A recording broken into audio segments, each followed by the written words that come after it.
কিছুদিন পূর্বে প্রয়াত হয়েছেন রামনগর বিধানসভা এলাকার বিধায়ক সুরজিৎ দত্ত।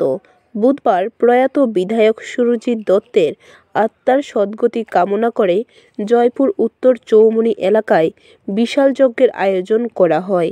এই দিন সকাল থেকে শুরু হয় এই যজ্ঞ। এলাকারই যুবক দীপ্তনু দেবনাথ জানান, জননেতা প্রয়াত বিধায়ক সুরজিৎ দত্তের আত্মার সদ্গতি কামনা করে এই দিন যজ্ঞের আয়োজন করা হয়েছে। আমরা সকলে অবগত আছে এবং রাজ্যবাসী অবগত আছেন, আমাদের রামনগর বিধানসভা কেন্দ্রে আমাদের জননেতা, আমাদের সকলের সুখ দুঃখের সাথী, সকলের গড়ের সন্তান বলে যিনি পরিচিত আমাদের বিধায়ক শ্রী সুরজিৎ দত্ত মহোদয় গত 27 তারিখ উনি সমস্ত মায়া মমতা ত্যাগ করে না ফেরার দেশে চলে গিয়েছেন। সেই ওনার আত্মার শান্তি কামনাতে আমরা জয়পুর পূজা কমিটির পক্ষ থেকে এক মহাযজ্ঞ অনুষ্ঠান আয়োজন করেছি আজ। ব্যুরো রিপোর্ট, খবর ত্রিপুরা।